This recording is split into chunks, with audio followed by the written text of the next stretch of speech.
Hey, what's going on, guys? Welcome back to the GM. It is your guy, Boulanger, and up next on the GM, it's Lamar Jackson's turn. Do me a quick favor, hit like. If it is your first time checking out the GM, hit subscribe. Also, hit the notification bell so that you get updates when we upload new content. Let's talk about it.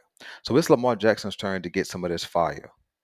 You see, yesterday we started with the offensive play calling and the offensive coordinator. Today we're going to turn our attention to Lamar Jackson. Now, I've watched a whole lot of Baltimore Ravens speak over the last couple of days, and a lot of people have bent over backwards to avoid criticizing or sounding critical concerning Lamar Jackson. What I'm going to say today is not criticism. What I'm going to say can be validated. And if it can be validated, then that means it's truth. And truth is not criticism, truth is truth. You understand? You see, I have been a Lamar Jackson apologist. I will admit that for sure. I was the one who was campaigning hard over the offseason, getting a new contract. I was the one campaigning hard. The Baltimore Ravens need to make a decision, trade him or keep him, but at least make a decision.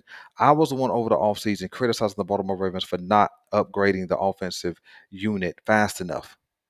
So I have ridden for Lamar Jackson all the way up until this point, and I ride for him now. The part of the reason why I'm going to get into what I'm going to get into is not because he needs to be babysitted. He doesn't need to be handled with kid gloves. Lamar Jackson is a grown man and a man who would not want someone to handle him with kid gloves. Lamar Jackson can handle all the smoke. See, because what I'm going to say today is no different than what anybody else has said. Matter of fact, it's not as critical, if you will, as what anybody else has said before. See, as a true fan of Lamar Jackson, I expect greatness, and when I expect greatness, that's what that means it needs to be some great performances.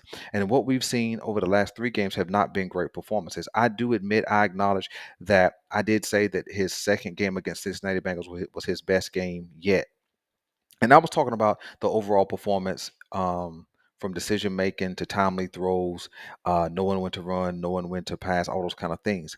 But this game was a step back. Okay. So there's 3 things I think Lamar Jackson needs to improve on. The number one thing, I think Lamar Jackson needs to command respect from his offensive coaches. Belanger, what are you talking about? Here's what I mean. When Todd Monken saw fit to run Lamar Jackson play after play after play after play, that in essence is taking Lamar Jackson back to a Giro style offense, which is not what Todd Monken was brought in to do. Todd Monken was brought in to revitalize and revamp the passing game. So how have you been brought in to revitalize and revamp the passing game if you take Lamar Jackson back to a old run first, run the quarterback up the middle, so on and so forth style of offense? See, that's a lack of respect.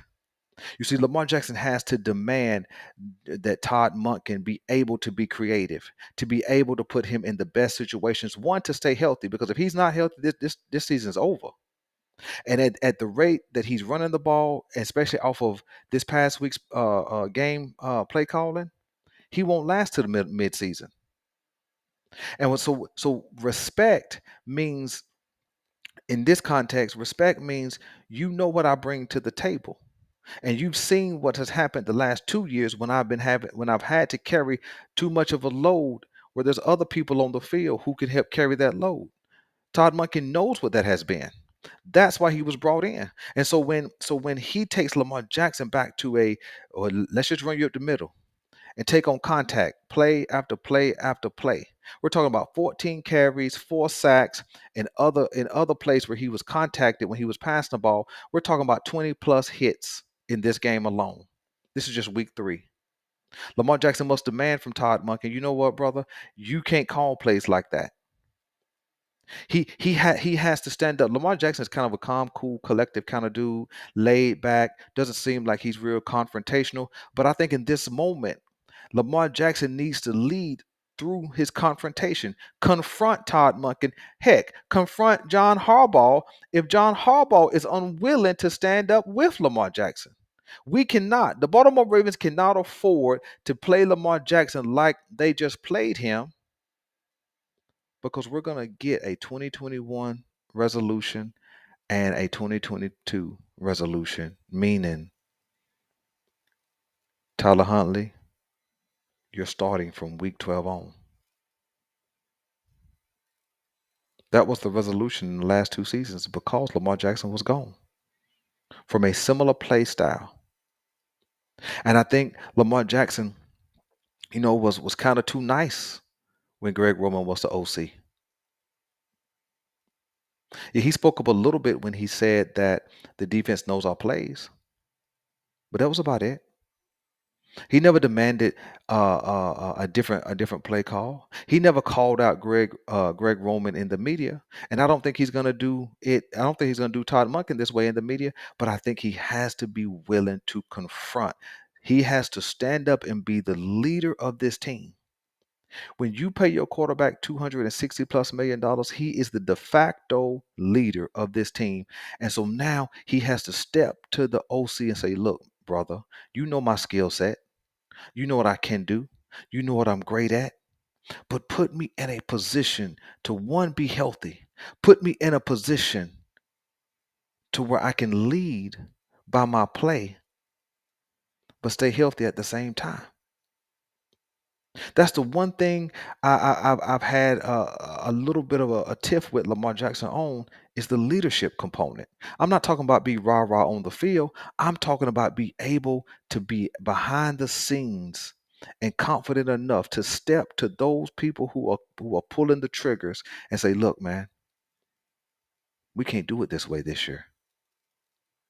You got to scheme up something that gets wide receivers open. You got to scheme up something because the offensive line is leaky right now. You got to scheme up something that allows me to have a little bit more protection to get the ball down the field." That's what he must demand. See, it's one thing for us as a fan base to be moaning and groaning about it. It's another thing for the leader of the team or the de facto leader of the team to step to the front and say, you know what, man, this is how it's gonna have to go down. I need Lamar Jackson to improve in the leadership department, especially when it comes to leading this team. And if that means he has to step to Todd Monken, that's what it means. We watched Justin Fields call out his coaches, and he ain't half the player Lamar Jackson is just yet. We saw Tom Brady do it. We saw Peyton Manning do it. We saw Deshaun Watson do it. Uh, and end up getting his way out of Houston. So we've seen players step to the forefront. I'm not even saying handle through the media. I'm saying step directly to Todd Monk and say, look, man, it ain't going down like this year. So that's number one, improve leadership. Number two, okay, Lamar Jackson has to improve in his reading of defenses. You see, there is a consistent thing with Lamar Jackson that he may hold on to the ball too long. There's a consistent theme that Lamar Jackson may take unnecessary sacks. There's a consistent thing that Lamar Jackson may put the ball in harm's way unnecessarily. There's a consistent thing that Lamar Jackson sometimes just needs to throw the ball away instead of trying to make a play. All of that comes down to reading the defense.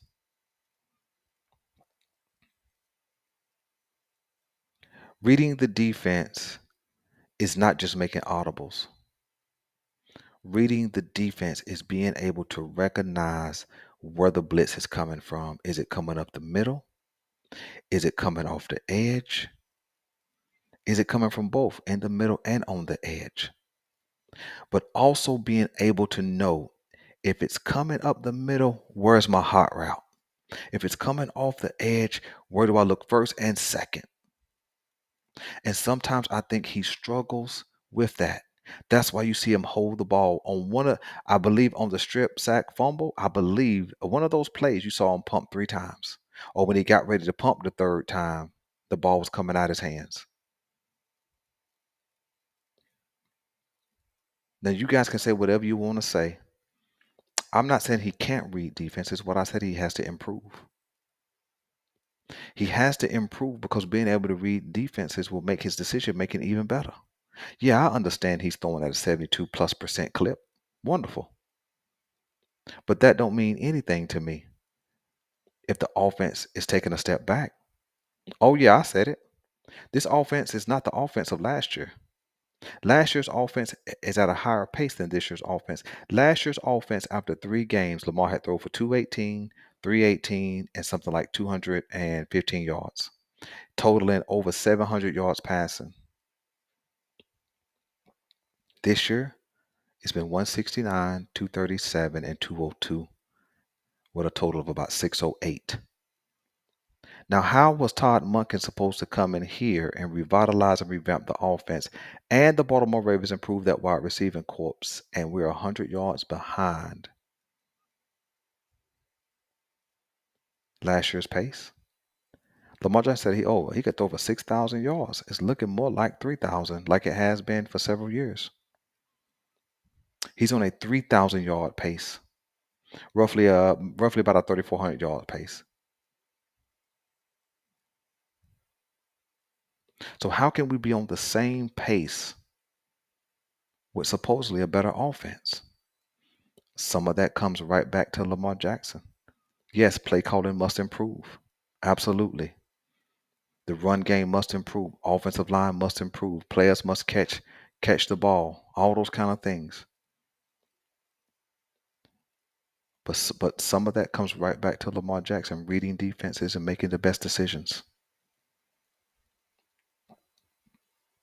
You see, a lot of people bent over backwards making sure that they communicated that it was a miscommunication between Lamar Jackson and Zay Flowers versus a missed throw. Either way, it's on him. You see, if it was a miscommunication, why did Lamar Jackson communicate that in the huddle? Hey, Zay, game on the line, man. I'm coming to you. Sat down right here. We've seen many accounts where in post-game interviews where the quarterback communicated directly to the guy he was going to go to. That's what I mean by leadership. That's what I mean by reading defenses and decision making. It's on Lamar Jackson to command this offense. He has to have, I said this in the preseason and even in training camp. I said Lamar Jackson has to have 100% command over this offense. He has to be able to say to the guys he's playing with on the offensive side of the ball, this is what I'm going to do. This is where you need to be because I'm coming to you. Even on the play that Isaiah Likely dropped, the pass was low. Yeah, I get it. If it hits the receiver's hands, he's supposed to catch it. Well, if we bring it up 5 inches, I guarantee he catches it. You see, I'm not saying Isaiah Likely isn't responsible, but I'm not going to make Lamar Jackson not responsible neither, because a better throw means the possibility of a better catch. You see, we've done a great job covering for Lamar Jackson, but he don't need us to cover for him. He needs us to hold him accountable. That's what greatness is about. Greatness comes out of accountability.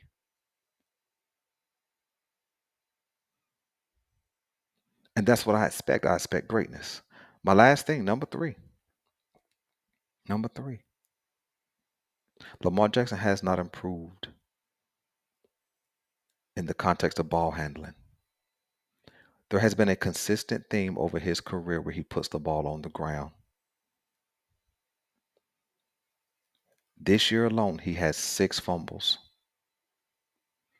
We ain't had but 3 games. Possessions are too important to be putting the ball on the ground that frequent.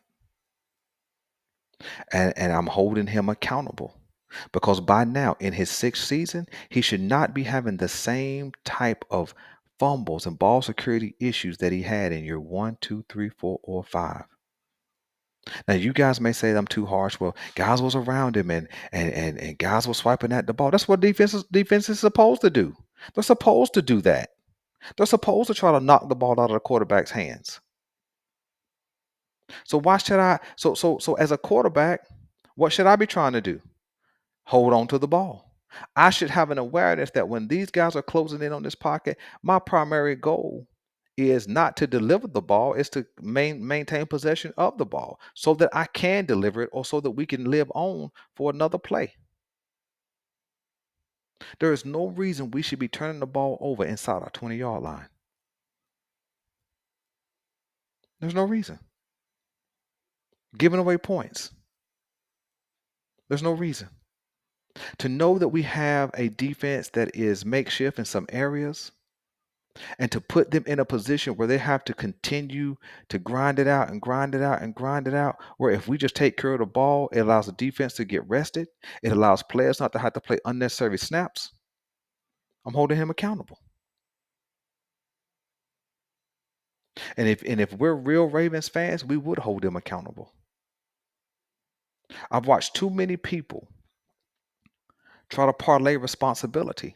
No, no, no, no, no. Everybody has 100% responsibility, not collectively, but individually. What? That don't make sense. Let me explain. John Harbaugh, which I'll get to tomorrow, is 100% responsible for the decisions he makes. Todd Monken is 100% responsible for the decisions he makes. Lamar Jackson is 100% responsible for the decisions he makes at quarterback. So on and so forth goes responsibility. And I'm holding him 100% responsible for the role he plays. He contributed to this loss. I'm not going to assess how much percent of the total loss he's responsible for, but he is responsible. And he needs to improve at leadership, commanding his respect. He needs to improve at commanding the offense, being able to communicate more than just the play in the huddle.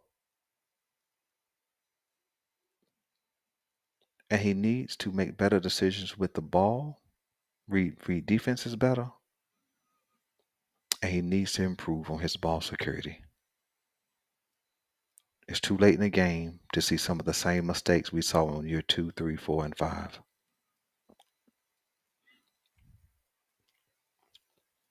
I could show you a clip of a guy analyzing. I saw it. I saw it 2 months ago, and it was a 9-month-old video. If I pulled it up and recorded it and showed it to you guys now, it'd be a year old probably, where a guy was breaking down Lamar Jackson, and he was kind of explaining what Lamar Jackson's issues are. And if I showed it to you, there would be nothing we could dispute because we're seeing them show up in these first 3 games, and it must get corrected immediately. I'm your guy Boulanger. This is the GM, and we're out.